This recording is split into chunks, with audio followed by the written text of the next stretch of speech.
when you think about love as a feeling or love as something out of your control, then that seems impossible. You know, it seems like something that is divinely like gifted and that you can't really, you don't have control over.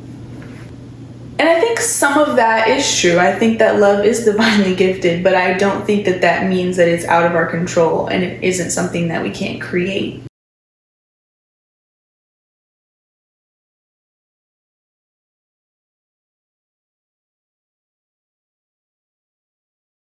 When you down and drained from the feeling and your truth been concealed, it's in you to remind it's all good. Cause when the shame come kicking in the pain ain't healing, it's in you to realize that it could. Like cold sweats, you unbreathed and gasping for identity in this black and white world. If unchecked, you might see color, and you might see you. And scrolling through the numbness of mirage of pleasure sectioned off in your mind to be important like treasure to make them think it defines you. Who? Man, who that young nigga playing bass and feel the life in it? Who that young sister making films and own the rights to it? Who that dream seeker within you, cause I admire it, it's you. What that means to us in this digital generation now, and in this era, in this, you know, this digital era, because, you know, a lot of our everyday, our mind is in another world, yes. You know? My name is Kyla Deshay, also known as Kieses Keist, also known as Keist nothing else. I am a cosmetics and fragrance marketing major at FIT, and I'm also minoring in dynamic branding as well as French and Francophone studies. I'm Isha.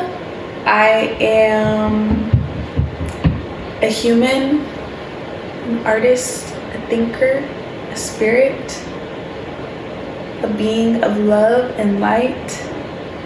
I am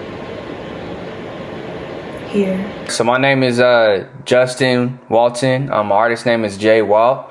I'm a hip hop artist, a songwriter, poet, published author. From Oakland, California, and so that's what I do. I like to tell stories. That's what I like to say. I like to tell stories through my art, and through being creative. That's my main thing. What I like to do. Peace, King. I go by the name of Jai Qasim, also known as the Navigator of the Stars, also known as He Just Is, also known as Son of the Earth, also known as the One You Need. So there's like, it's interesting because I think my presence on the internet really captures like blocks of these periods of time in my life and doesn't really give a complete picture of like who I am now, which I think is intentional. I've found issue with the fact that like I'm exactly who I say I am like online, because like then people like perceive me online and then like they already feel comfortable like with me off rip because of like just like what I've shown. It's like it feels a bit personal, but it is personal because it is person, you know. It's like I feel like there are people who play their roles. I feel like everyone plays their role. You know, like there are people who are supposed to follow to some extent. But it's a decision, you know, and I feel like you have to see past what's right in front of you. Like if it's a trend, if it's like whatever is influencing you to do the thing that's already happening, like try to break them. Damn New York, man. Motorcycles. So like Gen Z, I mean, we are literally called the digital natives. It's kind of like our landscape to play and to like figure out ourselves and to figure out life, because like a lot of things are a lot of jobs and like a lot of things in the future are now like put online with like the metaverse and things like that. So like where I feel like I found my space digitally, or like what I've done in like the digital realm, is like built my character. I can also see how that fucks me up, because I build ideas of people all the time and it fucks me up. And that's a whole other thing. Yeah. So we're all missing each other. Like nobody's really seeing each other, nobody's being true, nobody's being fulfilled. And I think that is like times 10 on social media, that you are literally like curating a self to present to the world, and everyone is doing that. And like, I hope this post performs well, or this type of stuff, you know, because that's just something that's like kind of rooted within society now. And it's something I try to get away, but it's something that's still kind of, it comes along with it, you know, no matter how much I don't like it and love it. It is so fucking hard to walk out in the world every day as a loving being and to just interaction after interaction, just missing people, people trying to act like they don't see you, you know? Because that's the culture that we live in. And I think that is really the root of our lack of self-worth.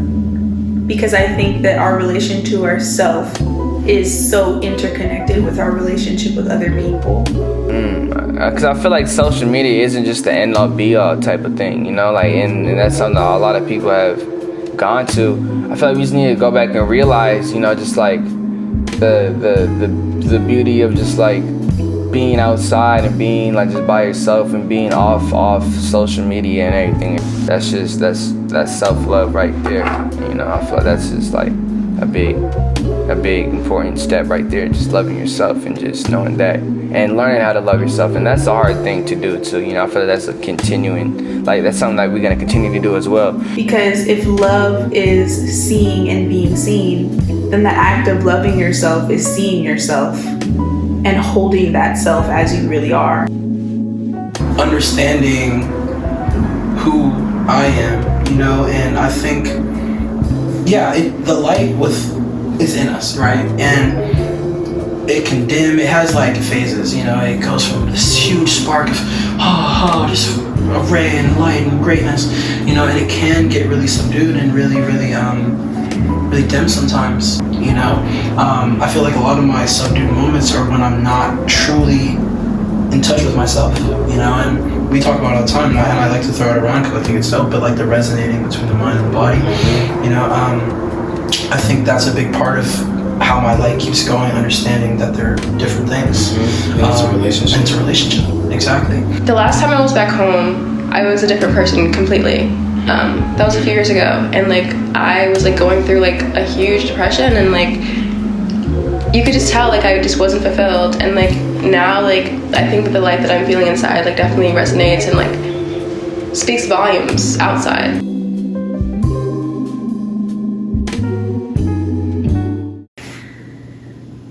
There are some ways that you hate yourself that you don't even realize until somebody really sees that self and cares for them and fills them up.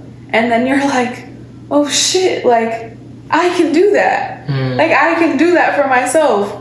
I can see this part of myself and love them and see them and feel them as they are. Like, and when you practice that way of being with yourself and with another person, then you begin to show up in the world in that way.